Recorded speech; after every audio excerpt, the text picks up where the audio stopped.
Okay guys, so the first thing that you're gonna need for this lasagna recipe is you're going to need about a pound of ground beef or ground chuck, whatever you prefer. So you wanna brown that up and then go ahead and drain it. So besides the pound of ground beef or ground chuck, you are going to need a brick of cream cheese, a small container. I'm using the 15-ounce container of ricotta cheese with whole milk. If you use the skim, that's fine as well. You're gonna need the small 6-ounce can of tomato paste, spaghetti sauce of your choice. I love the three cheese Prego, and half a teaspoon of fresh minced garlic, shredded Parmesan cheese, shredded mozzarella cheese, of course lasagna noodles, and 1 egg of tomato paste into your meat mixture. After you have added the tomato paste, go ahead and add the Prego straight into the meat mixture with the tomato paste. A teaspoon of fresh minced garlic straight into your meat mixture. And once you have added your spaghetti sauce into the meat mixture, this is kind of what it's going to look like. You just want to mix it really well. And after I've mixed it well, I just kind of let it sit on simmer, like on 2, while I go on to the next step.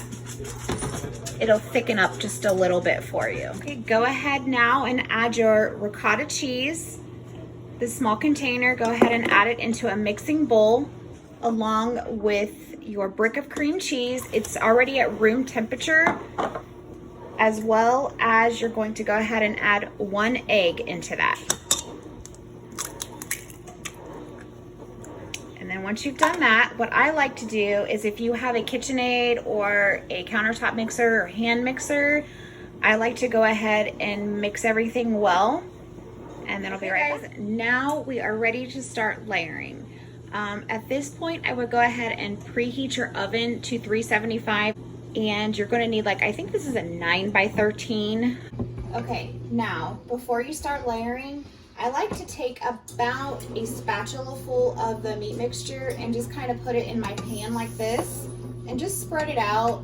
It doesn't have to be neat. This just really helps keep the noodles from sticking to the bottom. So just kind of spread it out with your like little spatula. Okay, next step, you're gonna wanna layer down 3 noodles. I just use these ready to bake noodles and I just kind of layer them like this in the pan. I usually do about half of the meat mixture, just like this, just about half of it. And I'm making a huge mess as usual. Right, and then just spread it out on top of your noodles.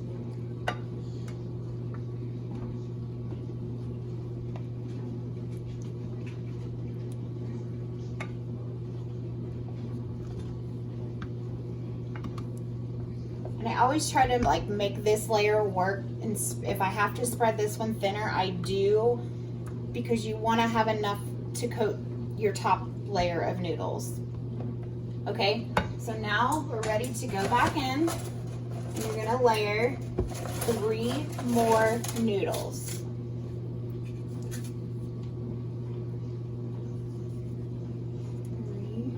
and one's broke, so that's all right. No one will know. Cream cheese mixture, and just this whole thing goes right on top of these.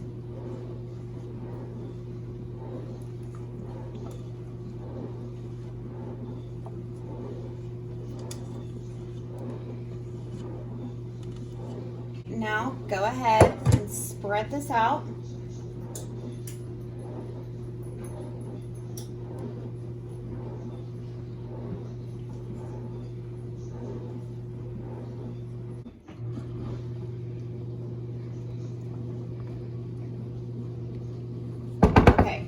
Now you want to go ahead and layer 3 more noodles. So in total, you're gonna need 9 noodles for this.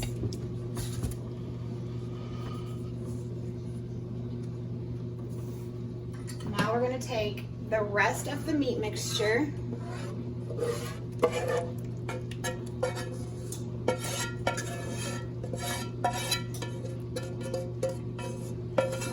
and try to get as much of this out as you can, because you're generally going to need all of it to go clear across the top of the noodles. Now just spread this out.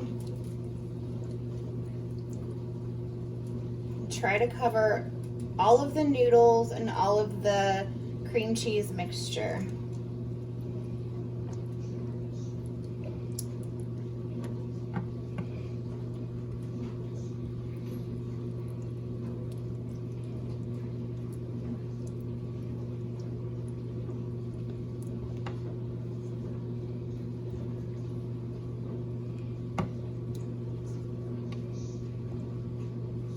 Okay, now we're ready to top it with the shredded mozzarella cheese. And I almost always use a whole bag.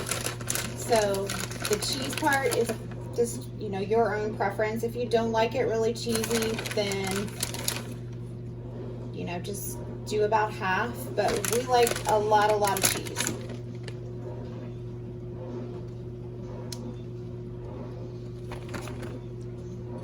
And then take your shredded Parmesan cheese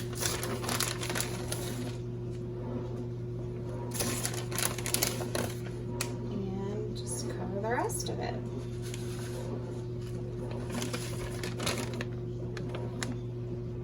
Just try to make sure that you cover any of the sauce.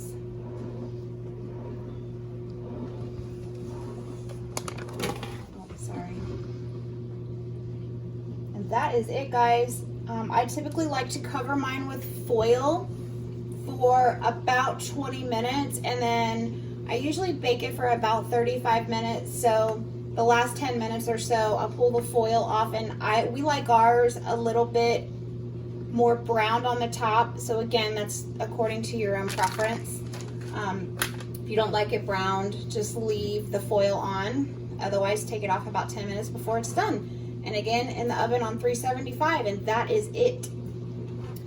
Okay, here's what the lasagna should look like when it comes out of the oven. This is how I like mine to look anyways. A little more browned on the sides. Again, that's really just your preference. But here it is. I hope everybody enjoys it.